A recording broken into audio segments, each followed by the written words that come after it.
Sumainyo ang Panginoon, ang dakilang kalustahan ng banal na Santa Cruz. O mas natin kilala bilang Santisima Trinidad, ang iisang Diyos na may tatlong persona. So, isang tatlo, Diyos ng isang tatlo. Bahagi mo, tawag na natin dito ay misteryo. Sabi na, ano man ibig sabihin ng mas misteryo. Hindi natin ubus na maunawaan, pero nais natin bigyan ng pagkilay sa ayon sa ating kakayanan. Kung naalala ko tuloy yung encounter ni Saint Augustine sa isang baka bahagi o isa sa mga naunang magpaliwanag ito ay San Agustin. So, sa simulan ng paglago ng simbahan ay nakita na yung bata na humukay ng balon sa kabilang dagat. Sumasalo siya ng tubig mula sa dagat at inilalagay niya roon sa balon. Tinanong siya na po siya, anong ginagawa mo? Ay inilalagay niya po yung tubig ng dagat sa balon. Sabi niya, hindi mo makakasya ang dami ng tubig ng dagat sa maluwin ng balon. Sabi sa kanya ng bata ay hindi ganun din. Hindi mo kaya tarutin ang pagkaunawa ng banal na Santo sa maluwin ng utak. Well, yun naman ang inagpapahayag natin sa gitna ng ating pag-aaral ay katulad din po na ipinamanip sa atin sa Ebanghelyo ngayong sa Nuwana ang papadala ng Espiritu sa atin upang tulungan tayo na maunawaan ang mga bagay na ito ay yung kakayanan lamang ng ating utang, ng ating kakayanan na mag-isip. Ibig sabihin, therefore, di nakasama. Kaya yung aming papayo ngayon ay maliit na bahagi lamang ng utusin kapag ang pinagpilay-pilayan natin ay ang banal na Santo. Apat na purpose. Una, ang iisang Diyos na may tatlong persona, Ama, Anak, ng Espiritu Santo, ay isa lahat ng isang relasyon, ugnayan, bahagi yun na makita natin. Anong klase ng ugnayan? Ay ugnayan ng Ama, Anak, ng Espiritu Santo na pahayag ang Ama sa gitna ng pagmamahal niya sa akin. Aking banal Espiritu Santo ay nagnais at padala niya ang kanyang anak upang iligtas ang isang katauhan. Yan din kung minsan pinakailangan natin kung tama yung ating relasyon. Kung minsan sinabi niya ay Papa Jesus. Hindi mo dapat Papa Jesus. Ang ating relasyon sa Jesus ay alin. Ang aming Papa ay Yahweh. Kaya pa siya yung isa.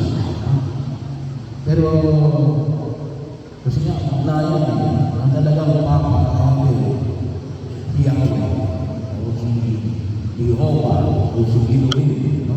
Yung Ama, ang Diyos Ama, yun ang aming Papa. Si Jesus, Jesus, big brother yan, no? Kapatid. Kaya kung tutusin ang tagapang tawag namin ay kuya. Pero paminsan narinig namin sa mga magulang, si Papa Jesus, hindi ho, ang proper na tawag dapat namin kay Jesus ay kuya. E paano yung Espiritu Santo? Kaibigan. Kasi yun yung kabalikan natin sa ating pagkilos. Dahil ito upang harapin ang mga hamon na ipinapahayag sa ating ng ating pananampalataya na nawa ay kahit tulungan na mapagtagumpayan.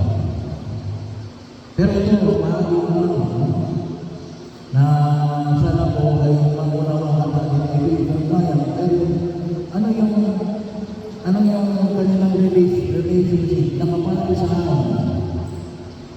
So walang hanggang pag-ibig. Pag-ibig ng Ama, ng Anak, ng Espiritu Santo. Hindi ito nakapasok sa amin sa pagkapulit. Bahagi ang tawag na natin dito ay ang pamilya ng pamilya. Pangalawa, bahagi ng pinag-alalan sa atin na ito dapat ay nakita namin sa ating pang-araw-araw na buhay. Lalong-lalo sa kasimula ng ating pananampalataya sa kamay ng Panginoon, tayo ay bininyagan sa ngalan ng Ama, ng Anak, ng Espiritu Santo bilang pagtugon sa panyaya ni Jesus na ipahayag ang iyong magpuling balita sa lahat ng bansa, Matthew 28:20, sa ngalan ng Ama, ng Anak, at ng Espiritu Santo. Bahagi nyo na ang ating mga panalangin ay sinisimulan natin sa ngalan ng Diyos na ito, sa ngalan ng Ama, at ng Anak, at ng Espiritu Santo. Yan yung ating pasimula at pagkakas na panalangin. At kung pinigyan po natin yung mga papanayang prayer of the church, hindi lamang sa ngalan ng Jesus. Ang ating always trinicarya. Ibinabangan natin yung Ama, yung Anak, at ang Espiritu Santo. Pero makita natin yung mga prayer natin na simula ng misa, sa Panginoon, sa operatory, ay always trinicarya. Ibinapahayag natin sa Ama, sa pamagitan ng Isa Kristo, kasama ng Espiritu Santo. At ito naman, kasi yun ang aming Diyos. Ang isang Diyos ang may tatlong persona. Hindi lamang Ama, hindi lamang Anak, ni hindi lamang Espiritu Santo. Pangatlo, yung panyaya natin ng ating pananampalataya ay pagkakaisa. Iwasan natin ang maging dahilan ng pagkakatawagan. Bahagi mo, may mga tao kasi na naghahanap ng away, naghahanap na pwedeng ipagkasila. Bahagi yun, siguro sa tingin natin na kumisan sa tingin natin magkalipan ng kaisipan. Walang problema yan kung tayo ay magkalaslasan, kung may punta kayo tayo. Kasi yung ating pagkakaisa ay hindi uniformity. Kahit lang sa pagkakalipan natin ng misa, may choir, may lector, may commentator, may sakristan, may pari, at mayroon mga mananampalataya. Bahagi yun. Magkakaiba, hindi pwede sabihin natin na lahat ay kinakailangan marunong kumanta. Ay paano yung sinunado, no? Hindi naman yun ang kanilang karisma para makapaglingkod. Ay pwede sila sa ibang pamamahala. Pero ano yung patutunguhan? Yun yung pang-apat.